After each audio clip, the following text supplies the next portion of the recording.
Bismillahirrahmanirrahim. Assalamualaikum warahmatullahi wabarakatuh. Di sini kami dari kelompok 3 ingin memaparkan hasil kerja kelompok kami, yaitu tentang inversi pada metode seismik. Yang nantinya di sini kami akan membahas konsep dasar inversi pada metode seismik, yaitu inversi Priestley yang terbagi atas band limited, model base, dan spare spike.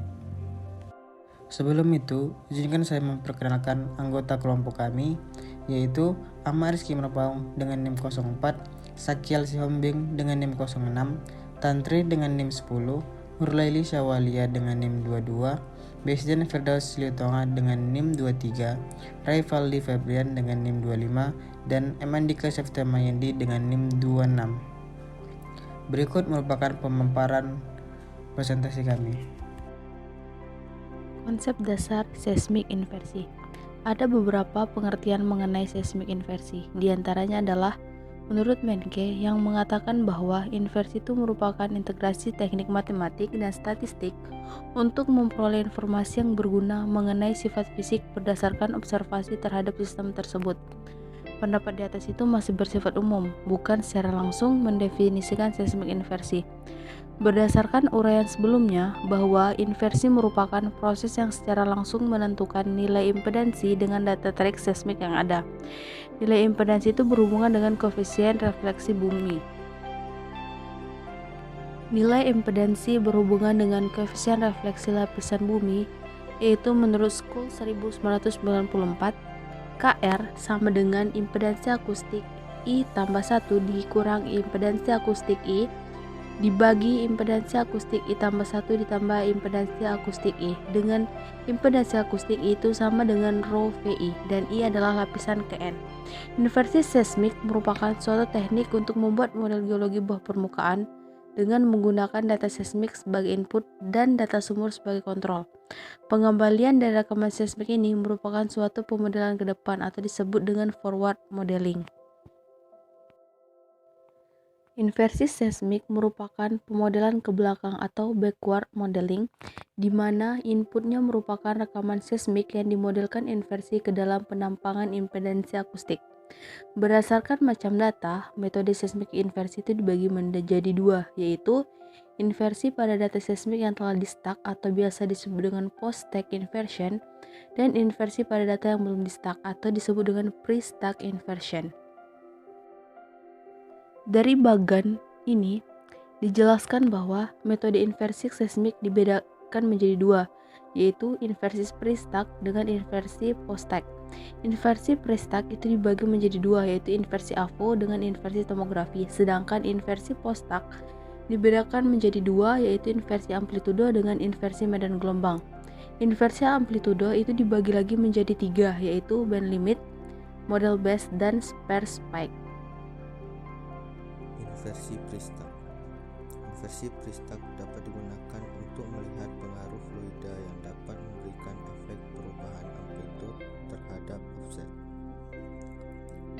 Pada dasarnya, inversi seismik merupakan proses untuk mengubah data seismik yang berupa kumpulan nilai amplitude ke dalam kumpulan nilai impedansi akustik. Perbedaan antara data seismik dengan data impedansi akustik adalah bahwa data seismik hanya melihat pola lapisan bumi, sedangkan data impedansi akustik melihat sifat fisik dalam lapisan itu sendiri. Oleh karena itu, tampilan impedansi akustik akan mendekati nilai real dan lebih mudah dipahami. Berdasarkan algoritma, inversi amplitude terbagi menjadi tiga. Yang pertama, band limit. Yang kedua, model base. Yang ketiga, ada spare spike. Inversi band limited. Inversi rekursif atau disebut dengan inversi band limited adalah algoritma inversi yang mengabaikan efek wavelet seismik dan memperlakukan seolah-olah trace seismik merupakan kumpulan koefisien refleksi yang telah difilter oleh wavelet fasa 0. Metode ini paling awal digunakan untuk menginversi data seismik dengan persamaan dasar Russell 1996.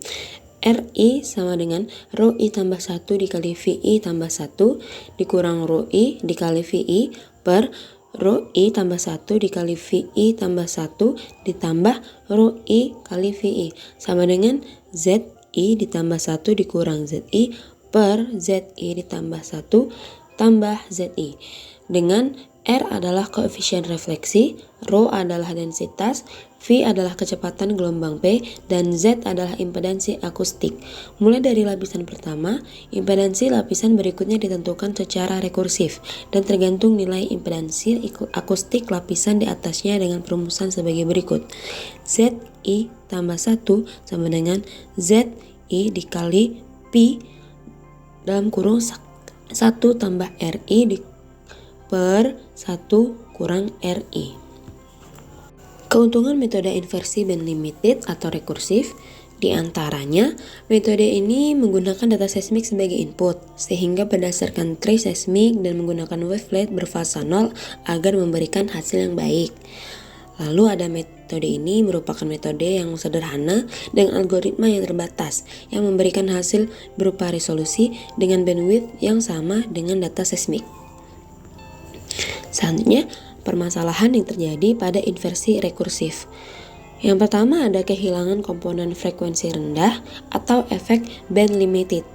Seismik inversi rekursif didasarkan pada dekonvolusi klasik yang mengasumsikan reflektivitas random dan wavelet dengan fasa minimum atau 0. Akibatnya hanya dihasilkan wavelet berfrekuensi tinggi dan tidak mencakup deret koefisien refleksi secara lengkap. Lalu ada sensitif terhadap noise akibat tanpa memperhitungkan bentuk wavelet dasar, sehingga dapat menghasilkan lapisan baru yang semu. Inversi model base. Metode inversi berbasis model atau model based inversion disebut juga metode Blocky karena impedansi akustik tersusun dari blok-blok kecil. Konsep inversi metode ini dimulai dengan membuat model inisial impedansi akustik dengan ukuran blok yang telah ditentukan. Koefisien refleksi diturunkan dari impedansi akustik lalu dikonvolusikan dengan wavelet sehingga menghasilkan seismogram sintetik pada tiap-tiap trace. Kemudian seismogram sintetik ini dibandingkan dengan trace seismik sebenarnya dan dihitung kesalahannya. Pada metode ini, langkah yang pertama dilakukan adalah membangun model geologi, kemudian model tersebut dibandingkan dengan data seismik, diperbarui secara iteratif sehingga didapatkan kecocokan yang lebih baik dengan data seismik. Semakin banyak iterasinya, maka koefisien korelasi antara seismik sintetik dan seismik realnya semakin besar dan error semakin kecil. Baiklah, pada gambar 1 kita bisa melihat diagram alur penyelesaian inversi model base menurut Russell tahun 2004. Keuntungan dan kekurangan metode model base. Keuntungan metode model base yang pertama, metode ini menghindari inversi secara langsung dari data seismik itu sendiri. Yang kedua, hasil keluaran inversi merupakan bentuk model yang dapat sesuai dengan data input. Yang ketiga, nilai kesalahan terdistribusi dalam solusi dari proses inversi. Yang keempat, efek multiple dan adanya atenuasi dapat ditampilkan dalam model. Kekurangan metode model base. Yang pertama, sifat sensitif terhadap bentuk wavelet di mana dua wavelet berbeda dapat menghasilkan trace seismik yang sama. Yang kedua, sifat ketidakunikan untuk wavelet tertentu di mana semua hasil sesuai dengan trace seismik pada lokasi sumur yang sama. Inversi sparse spike. Metode inversi sparse spike mengasumsikan bahwa reflektivitas suatu model dianggap sebagai rangkaian spike yang jarang dan tinggi. Ditambahkan dari spike kecil dan kemudian dilakukan estimasi wavelet berdasarkan asumsi model tersebut. Inversi sparse spike menggunakan parameter yang sama seperti inversi berbasis model dengan constraint. Input parameter tambahan pada metode ini adalah menentukan jumlah maksimum spike yang akan dideteksi pada tiap trace seismik dan threshold pendeteksian spike. Setiap penambahan spike baru yang lebih kecil dari spike sebelumnya akan memudahkan trace lebih akurat lagi. Adapun kekurangan dan kelebihan dari inversi sparse spike. Untuk keuntungan inversi sparse spike sebagai berikut. Yang pertama yaitu data yang digunakan dalam perhitungan sama seperti pada proses inversi rekursif. Yang kedua dapat menghasilkan inversi secara geologi. Yang ketiga informasi frekuensi rendah termasuk dalam solusi secara matematik. Adapun kekurangan dari inversi sparse spike ini yaitu yang pertama hasil akhir inversi ini kurang detail. Yang kedua hanya komponen saja yang terinversikan. Yang ketiga secara statistik subjek metode inversi jenis ini digunakan untuk data yang mempunyai masalah. Baiklah, yang terakhir adalah kesimpulan. Hasil akhir dari suatu proses inversi data seismik adalah berupa data impedansi akustik yang memiliki informasi lebih lengkap dibandingkan data seismik. Perubahan amplitudo pada data seismik hanyalah mencerminkan suatu bidang batas antar lapisan batuan, sehingga bisa dikatakan bahwa data seismik adalah atribut dari suatu bidang batas lapisan batuan. Sedangkan impedansi akustik mencerminkan sifat fisis dari batuan. Secara matematis, impedansi akustik batuan adalah hasil perkalian antara harga kecepatan dengan harga densitas suatu batuan. Impedansi akustik merupakan sifat fisis batuan yang dengan mudah dapat langsung dikonversikan menjadi karakter suatu batuan atau reservoir seperti ketebalan, litologi, maupun fluida pengisi batuan. Demikianlah pemaparan hasil kerja kelompok kami tentang inversi pada metode seismik. Lebih dan kurang kami mohon maaf. Saya akhiri. Wassalamualaikum warahmatullahi wabarakatuh. Terima kasih.